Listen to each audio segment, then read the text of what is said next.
Uncle Bill came home about 10:30. Couldn't find the door, so we couldn't get it. You know, the style like that. You know, the style like that. Hear me talking to you. You know, the style like that.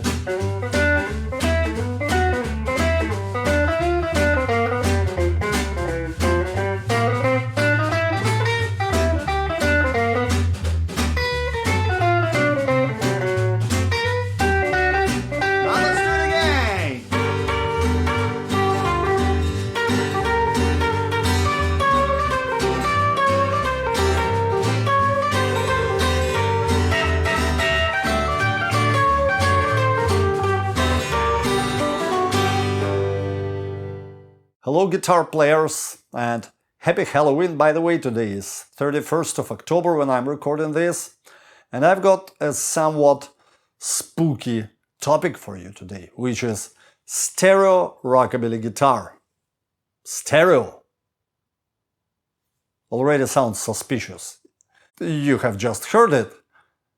If you were listening through some sort of stereo system or headphones, so the first solo coming from the left side, well, almost from the center, but a little bit off to the left, then the second solo all the way from the right, and the sound was a little bit different, the overall tone, I mean. Yeah, and then during the verse, it was coming from the both sides, but once again, a different kind of tone and much quieter, obviously. All of these variations in tone, volume and stereo panning were coming actually from this guitar and from these two switches, pickup selector switch and varitone switch. I didn't do any kind of post-processing or mixing to pan my guitar to change its volume, etc., etc. So all of it was coming in real time, really in just one single take from these switches. But still, isn't rockabilly guitar supposed to be mono?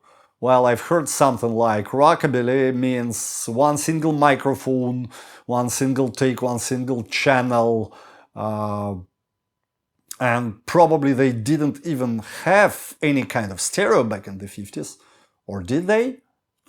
Let's find it out. So let's just think a little bit. What exactly is stereo?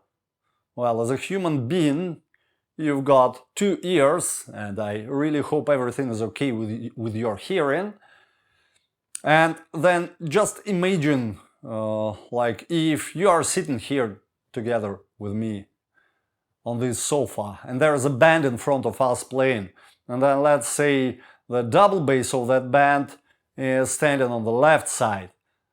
Then you will get more of that bass part in your left ear than in your right ear. And then maybe some other instrument like guitar or keyboard, whatever, saxophone is on the right side. And the same thing, you will get that instrument mostly on the right and then much less on the left. Now, if you replace two ears with two microphones, then using some appropriate microphone placement technique, if you record these two microphones, you will get essentially two channels of your stereo recording. What do you think? When this recording technique was first introduced? Was it in the 70s, 60s, 50s? Well, it was first introduced all the way back in the beginning of 1930s, actually. So, yes, means stereo was definitely already there in the 50s, at least as a recording technique. And that's what I tried to reproduce, to replicate with my demo, actually.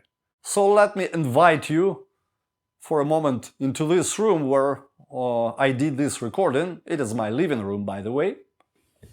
So here is what I have in my living room. Obviously some guitars, some more guitars, some amps. Hey, it's a living room after all, yeah?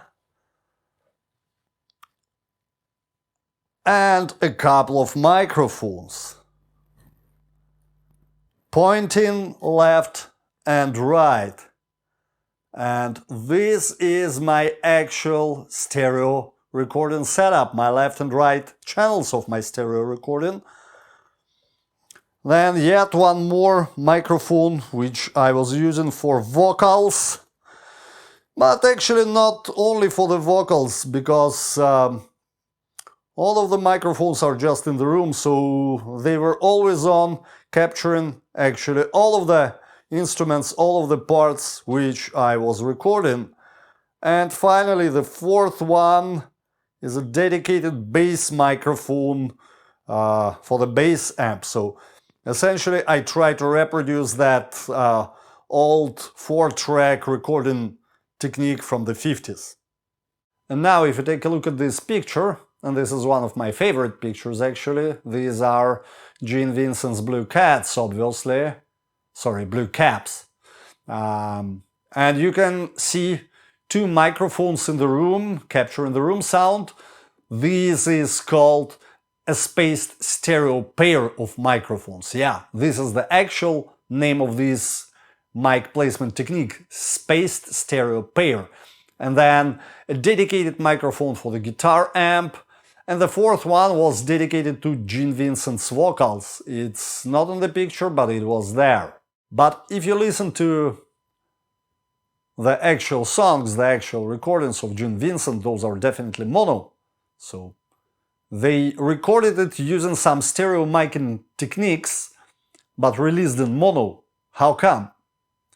Well, that's because recording is not the only part here. It's nice if you are able to record it in stereo, but then in order to release and distribute it, you will need to have some medium, like some vinyl, capable of having a stereo signal, essentially two channels, but only one groove, one needle. So how do you do that?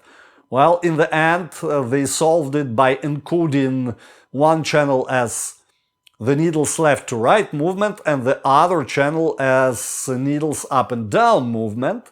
That's how it was done in the end, but yeah, this technology was not yet fully there back in 1956. Then, apart from having the right medium for stereo signal, you need to have also home audio systems able to reproduce stereo. And finally, last but not least, you need to have enough people with money and interest to buy all of this goodness and to listen in stereo.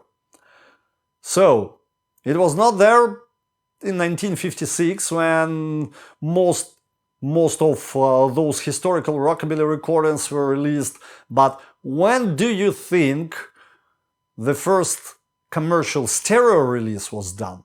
First commercial stereo music release? Was it somewhere in the 60s? Early 60s maybe?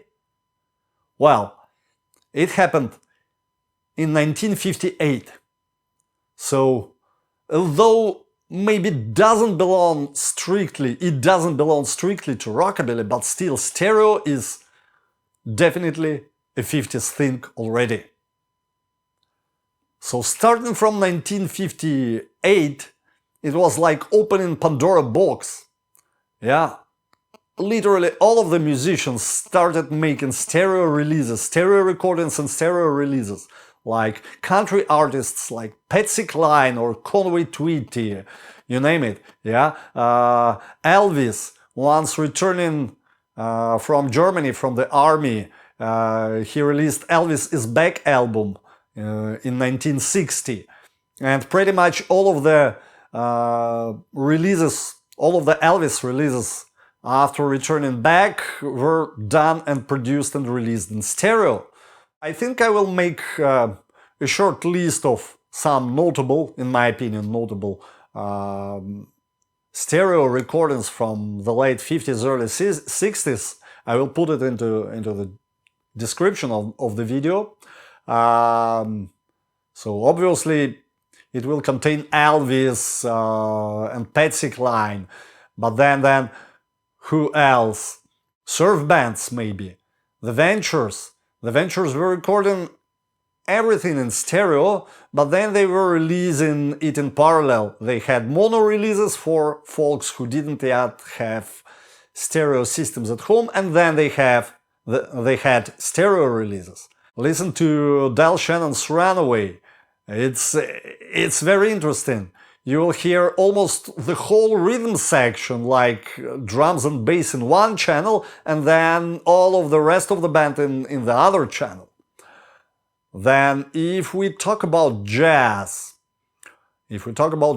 one interesting fact, Duke Ellington, definitely not the guy from the 50s, but back in 1930s, Duke Ellington was actually one of the pioneers of stereo recording. And back in 1932, as early as 1932, yes, right, 32,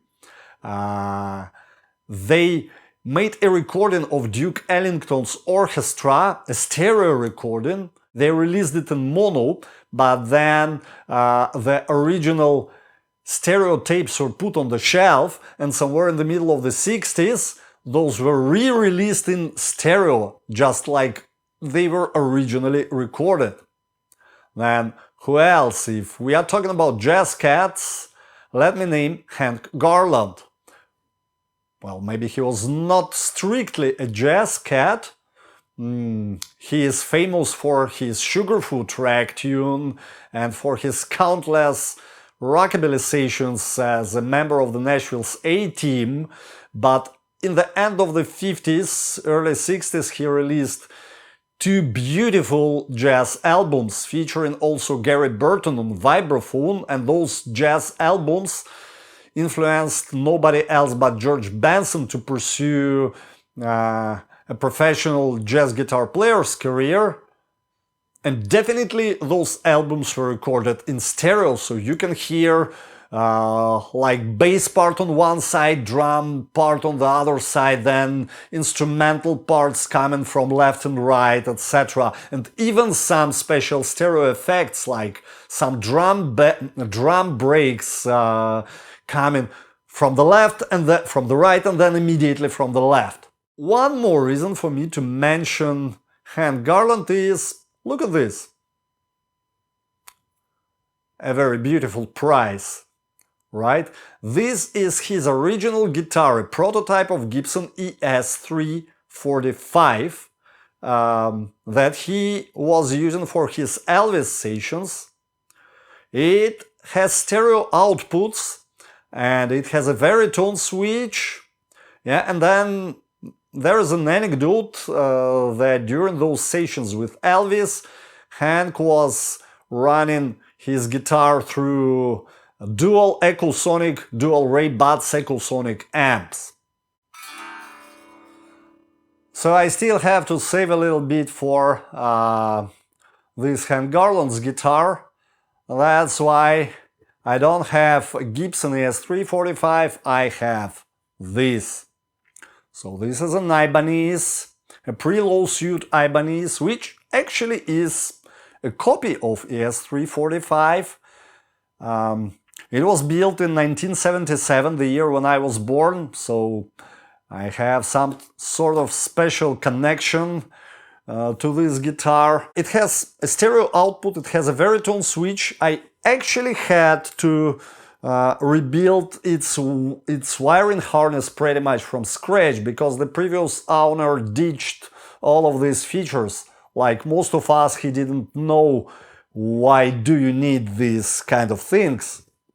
So how does it work? I say stereo outputs, but still it has only one single output jack, and it's a stereo jack actually. And what I need to run it in stereo is this kind of splitter cable. So tip of the stereo jack goes to one cable and then to one amp. Ring of the stereo jack goes to another cable and another amp. So, by the way, if you want to have something similar actually, if you want to have the same, of course you can buy an original ES-345, or you can go with this kind of Japanese guitar if you like restoring old instruments, or there are a couple of Epiphones like Epiphone BB King Lucille and Epiphone ES-345, and the latter one even has a modification with a Bixby. Both Epiphones have varitone switches and stereo outputs, and what's beautiful about them is that they have stereo outputs as two switches, two separate switches. So you won't need to have this kind of splitter cable if you want to run them in stereo. But how does this thing work? Pretty easy. So one pickup goes to the tip of the stereo switch and then to one amp standing on one side, and then the other pickup goes to the ring of the stereo switch, stereo jack, and to another amp standing on the other side.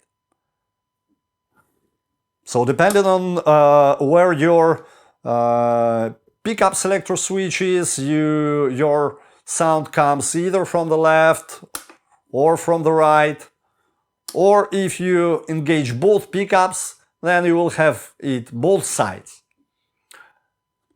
And I can tell you, it is truly a special experience. Just try it out, you won't regret it. Hearing yourself, hearing your guitar coming from the both sides in stereo. But it comes at a price. So the price is that 2 amps are definitely louder than one single amp. So it needs to balance it somehow in the mix. And here is where varitone switch comes to the rescue. So it has 6 positions, and in the first position, or should I call in the position number 0, as I call it, because in this position number 0 it is completely out of the circuit. Yeah, and then if you engage it, the remaining 5 positions, like position number 1, position number 2, number 3, and so on, in each of these positions it cuts out a bunch of your mid frequencies to a varying degree, depending on the position of the selector switch. Yeah, so what happens if a bunch of mid frequencies are cut out of your signal? So first of all, definitely, because mid frequencies are kind of the main, and I'm talking about low mid frequencies. It's the main body of your guitar sound. So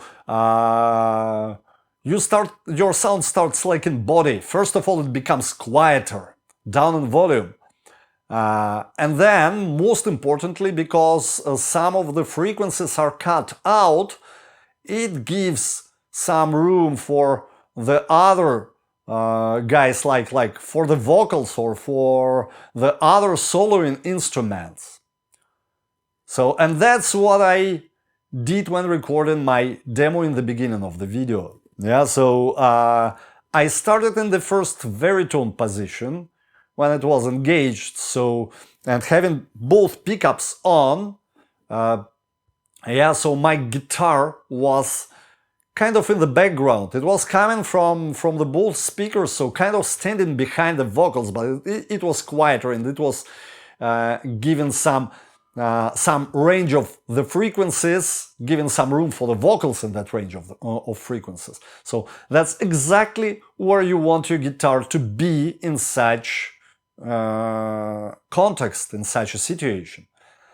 Then, when it was the time for me to play the first solo, I switched to the neck pickup and disengaged my varitone switch. So that was my jazzier sound neck pickup, just a little bit of reverb from the amp and a small touch of compression. And then for the second solo, I switched to the bridge pickup, another amp another setting, a bit of overdrive, more aggressive compression, and some sort of slapback. Yeah, hey, it's a rock and roll sound. And honestly, believe me, I didn't do any kind of volume adjustments or stereo panning or anything else like that when mixing the overall demo.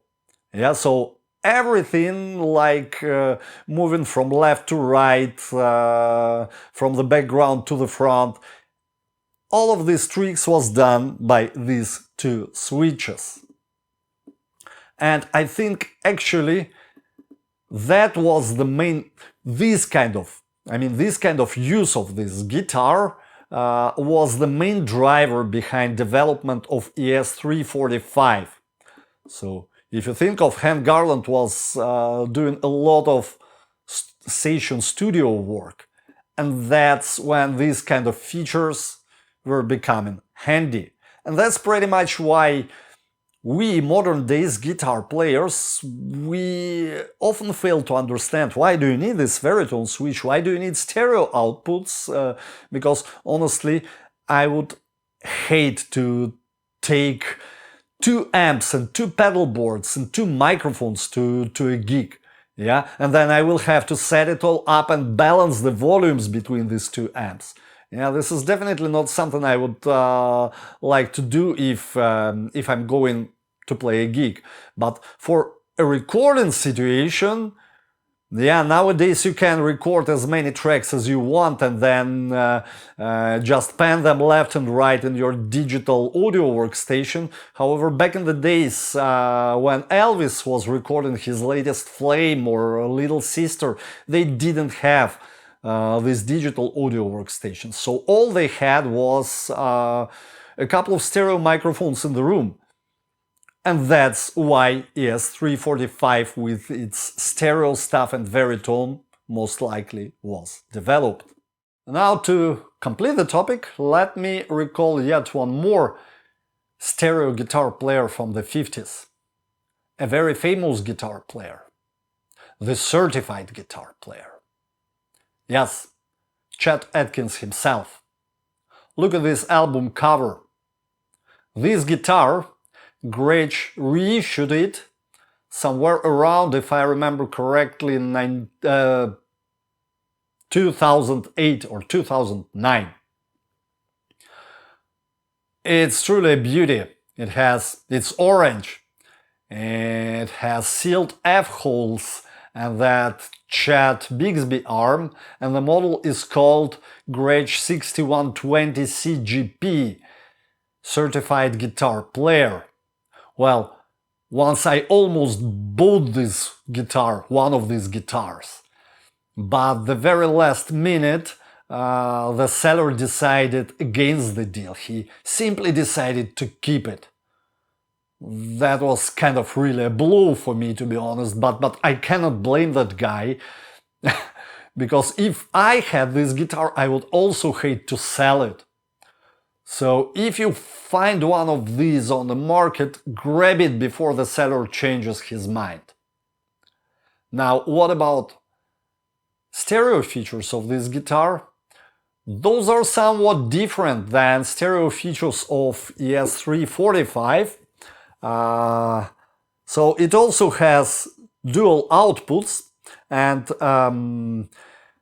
stereo outputs are functional only in the neck position. So once you are on the neck, in the neck position, and once you engage stereo, you will have 3 bass strings coming to one output and 3 treble strings coming to the other output.